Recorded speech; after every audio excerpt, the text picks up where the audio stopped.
Il va falloir s'y habituer, ces images-là font désormais partie du passé. Désormais, depuis le début des travaux de requalification de cette friche, près des 3/4 des bâtiments ont disparu. L'impression visuelle est forte, elle se confirme également dans les chiffres. Il y avait à peu près 20-25 000 m² de bardage et de toiture amiantée, donc des amiantages qui ont été déposés. Là, on a à peu près sorti 2000 tonnes de ferraille, 200 tonnes de DIB et il y a à peu près 40 000 tonnes de béton que vous voyez tout autour de moi sur l'état, qui vont être concassés. Débuté il y a 6 mois, le chantier a bien avancé. On touche à la fin des travaux lourds de déconstruction, on est en train de retirer toutes les infrastructures, donc les fondations notamment.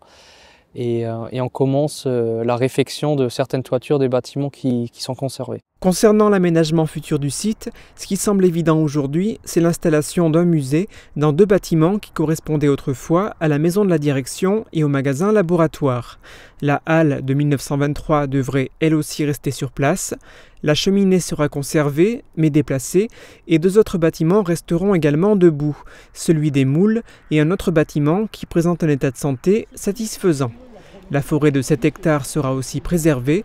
Malgré l'impatience et l'intérêt que la population peut avoir à propos du réaménagement du site, difficile d'en savoir plus, l'année prochaine, la municipalité concentrera ses réflexions sur les manières de desservir cette friche de 33 hectares. Pour un espace aussi important, il faut tracer des voies, il faut imaginer la communication vers l'extérieur et vers l'intérieur, comment circuler par rapport à ce qui existe, par rapport aux ponts tels qu'ils sont là, imaginer peut-être d'autres ponts, bref, structurer l'espace. En effet, peu importe ce qui est installé sur le site, si on n'arrive pas à y accéder, cela ne sert à rien.